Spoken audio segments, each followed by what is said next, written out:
YouTube, ça va ou quoi? Bienvenue dans la deuxième vidéo pronostic de NXT TakeOver Stand and Deliver. Si tu n'as pas vu la première vidéo sur la nuit 1, elle s'affiche juste ici, donc n'hésite pas à aller la voir. La carte de match est comme d'habitude dans le premier commentaire, donc n'hésite pas à le copier-coller et à faire tes pronostics en même temps que moi, ou après. N'oublie pas le petit pouce bleu, ça m'aide énormément, donc on va commencer immédiatement. Let's go!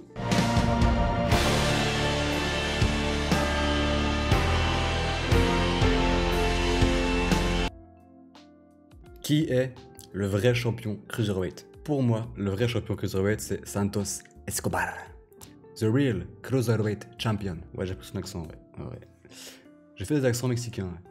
La seule grosse question, c'est est-ce que NXT US veut garder le championnat Cruiserweight, sachant qu'il y a déjà beaucoup de titres, hein. Il y a déjà beaucoup de titres aux États-Unis, un peu moins en Angleterre, mais Santos Escobar, il est quand même au-dessus, non? Enfin, selon moi, en tout cas, Santos Escobar est clairement au-dessus, mec. Jordan Devlin, pour moi, c'est l'outsider. J'ai l'impression qu'il n'a rien à faire là. Champion Cruiserweight, mon cul. Comment t'expliquer que je ne l'aime pas? T'as remarqué, je crois. En vrai, mon cœur me dit Santos Escobar. Et ma tête me dit aussi Santos Escobar. Donc, clairement, je crois qu'Escobar va rester le vrai champion Cruiserweight. Parce que pour lui, après, qu'est-ce qu'il y a? S'il perd son titre maintenant, quelle est la suite pour Santos? Est-ce que tu le vois dans une autre rivalité? Il avait commencé une rivalité avec Karrion Kross récemment, mais Kross est parti challenger Finn Balor. Donc la rivalité est un petit peu KO. Où est-ce que tu le vois après? Dans quelle rivalité? Dans quel titre? Pas le roster principal, pas déjà. Au contraire, Jordan Devlin, s'il perd son titre, en vrai on s'en fout. Parce que à NXT UK, c'est une star. Là-bas, c'est une star en Angleterre. Donc il a plein de possibilités pour lui en Angleterre de continuer sa carrière sans le titre. Il peut challenger pour d'autres championnats. Pour moi, Santos Escobar a plus besoin du titre que Jordan Devlin. Donc, Santos Escobar, the real Cruiserweight champion. Ah, on passe au match suivant ou... Ouais, on va passer au match suivant direct. Hein. J'aimerais bien, mais il faut que j'en parle. Shotzi Blackheart et Ember Moon, donc les championnes par équipe féminine. Donc elles ont des challengers, donc The Way, et elles vont garder leur titre. C'est tout. Voilà. Et j'ai pas de raison, j'ai pas d'argument, mais je sais qu'elles vont garder leur titre parce que Shotzi c'est la chouchoute, hein, c'est clairement c'est la Becky Lynch de NXT, tu vois? C'est la chouchoute des officiels. Et par contre elle m'insupporte, mec. Elle m'insupporte. Son personnage me dégoûte, mais littéralement. Son style de catch dans le ring, il est à vomir. Elle est dangereuse cette meuf. Elle se met en danger elle-même et elle me met des coups de stress, tu vois. Quand elle fait des moves qui servent à rien déjà, ils servent à rien. C'est juste pour faire le show, mais on s'en bat les couilles de ton show, meuf. Elle me met des coups de stress. J'ai l'impression qu'elle va se casser la nuque. Un de ces jours, elle va se blesser gravement et sa carrière va se terminer sur une blessure. Je suis quasiment certain que ça va se finir comme ça pour elle. C'est malheureux pour elle en tout cas. Mais c'est vrai que ça fait longtemps que j'ai plus un catcheur ou une catcheuse qui m'insupporte à ce point.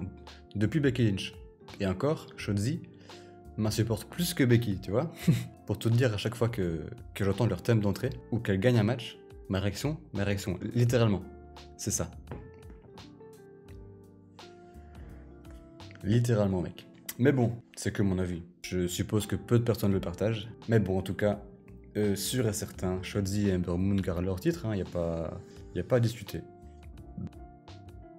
Johnny Gargano défend son titre nord-américain contre le gagnant de la veille du Gauntlet match. Donc j'avais pronostiqué, si t'as pas vu la vidéo, n'hésite pas à aller la voir, la vidéo pronostic de la nuit 1 de TakeOver, j'ai pronostiqué Dexter Lumis. On aurait donc Johnny Gargano contre Dexter Lumis. Et peut-être que c'est aussi le bon moment pour mettre en lumière Lumis. Là, on sait pas trop. Si c'est l'un des trois catcheurs à gauche de l'image, donc ici, si c'est l'un des trois à gauche, Johnny reste champion. Si c'est l'un des trois à droite, c'est l'un des trois à droite, on peut discuter. Si c'est Cameron Grimes, Johnny pourrait rester champion. Si c'est LA Knight, c'est beaucoup trop tôt pour lui. Donc Lumis est le seul de ce match-là qui peut battre Gargano en ce moment. En tout cas, à ce jour. Donc, ça dépend en fait, ça dépend. Mon pronostic va dépendre. Si je me suis trompé la veille et que c'est pas Lumis qui gagne le Gauntlet, Gargano reste champion. Si Lumis gagne le titre. Voilà, donc mon pronostic c'est Johnny perd le titre contre Lumis. C'est tout. Finn Balor contre Karrion Kross. Encore une fois, et je me répète, je sais que je répète cette phrase souvent, pas de suspense. Karrion Kross est clairement invincible. Il est imbattable. Donc, je fais pas tourner autour du pot. Karrion Kross va gagner, c'est tout. Enfin, est-ce qu'il y a vraiment des arguments à mettre là-dessus? Est-ce que ça sert à quelque chose de réfléchir? Karrion Kross a dû relâcher son titre lorsqu'il avait gagné. Donc, il est encore invaincu, je pense. Je crois qu'il est encore invaincu à NXT. Et ben, ça va pas s'arrêter là. Il va récupérer son titre. Ça va être le champion NXT que tout le monde attend. Le vrai champion. Finn Balor à côté. Non, c'est un bon champion. C'est un bon champion. Mais ça tourne en rond. Les challengers s'enchaînent. Mais j'ai l'impression que le règne de Balor, c'était juste en attendant que Karrion Kross revienne. Et bah, il est revenu. Donc il va récupérer son titre. Et ils vont recommencer ce qu'ils ont voulu faire avec lui, avec Kross. Donc il y a quelques temps. Pour moi, pas de suspense du tout. Karrion Kross, nouveau champion NXT. Alors ça, je crois que c'est clairement le match qu'on attend. Je sais pas si t'as vu la promo qu'ils ont passée mercredi à NXT. J'ai eu la larme à l'œil, mec. C'est incroyable. Incroyable cette rivalité qu'ils arrivent encore à faire. Ça, c'est la Ring of Honor, mec. Je pense qu'on se rend plus trop compte, mais la Ring of Honor, c'était quelque chose. Hein. C'était quand même quelque chose de spécial à l'époque. Kyle O'Reilly contre Adam Cole. Rien que de parler, je suis comme un fou, mec. La Undisputed Era a implosé. C'est malheureux. J'ai été triste sur le moment, mais avec du recul, on se dit, putain, ça fait une histoire de malade. Ça fait une rivalité de fou. Cette rivalité là, elle est incroyable. Kyle O'Reilly m'impressionne. Il m'a impressionné lors de son run face à Finn Balor. Et Adam Cole, bah c'est Adam Cole quoi. on connaît ses compétences sur le ring, on connaît ses compétences au micro. Ces deux gars là sont juste incroyables. Et ensemble, ils vont faire des miracles. Ils vont voler le show, tout simplement. Dans un match unsanctioned, donc dans un match pas sanctionné, donc il y aura... ils vont se casser la gueule, mec. Ça va. Je trouve pas les mots, mais ce match, il va être incroyable. S'il dure 1 heure, je suis heureux. Ouais, ils vont se foutre sur la gueule, mec, ça va être fou. Ça va être fou, je suis pressé de voir ce match. Limite, je passerai... Je pourrais supprimer tous les matchs et regarder juste celui-là pendant 2 heures. Pas de soucis, mec, je regarde pendant 2 heures et j'apprécie ce match. Maintenant, s'il faut donner un gagnant, la logique voudrait que Adam Cole gagne. Parce que Cole, c'est quand même l'ancien champion NXT, le champion le plus long de NXT, contre Kyle O'Reilly qui a juste été champion par équipe. Il faut donner un gagnant. Mais j'ai quand même envie que Kyle gagne. Hein. J'ai envie, je crois pas, ça m'étonnerait parce que techniquement il est en dessous de Cole, en tout cas sur l'échelle de la crédibilité, je vais appeler ça comme ça. Il est en dessous. Mais qu'est-ce que j'ai envie que Kyle gagne, mec. Ça serait tellement incroyable, ça serait tellement beau pour lui, pour sa carrière, pour l'histoire. Je pense que Cole serait d'accord de perdre, hein. Vraiment. Waouh. Tu sais quoi? Je vais faire le fou, mec. Je vais faire le fou.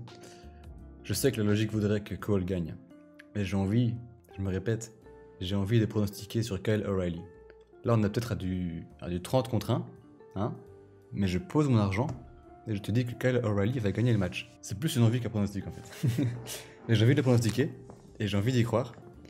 Et j'ai envie de croire que Kyle O'Reilly bat Adam Cole et devienne crédible. Maintenant, il y aura peut-être quelques interventions de Strong et Bobby Fish. Hein. Reste à voir de quel côté ils sont. On sait pas. En tout cas, ouais, je vais donner la victoire à Kyle O'Reilly avec le cœur. Parce que j'ai envie d'y croire. Et ça va être fou. Et voilà les gars, c'est la fin de la vidéo pronostic de la nuit 2 de NXT TakeOver Stand and Deliver. Si la vidéo t'a plu, n'hésite pas à lâcher le pouce bleu, à mettre un commentaire. N'hésite pas à mettre, hein, vraiment, je me répète, mais n'hésite vraiment pas à me donner tes pronostics dans les commentaires. J'aimerais aussi faire un peu plus de vidéos sur le sujet du catch, parce que c'est ma passion. Mais en vrai, j'ai aucune idée. Je sais pas quoi faire comme nouvelle vidéo, autre que des pronostics. Donc si t'as une petite idée de vidéo que je pourrais réaliser, propose-les-moi dans les commentaires encore une fois. Et nous on se dit à très bientôt pour de nouvelles vidéos et bientôt pour mes pronostics de WrestleMania. Aussi en 2 vidéos, en 2 parties. Parce qu'il y a 2 nuits. Et sinon la vidéo va durer beaucoup trop longtemps donc je préfère la séparer en 2 comme ici. Donc en tout cas les gars, merci d'avoir regardé. J'espère que la vidéo t'a plu. Et nous on se dit à très bientôt pour de nouvelles vidéos. Salut.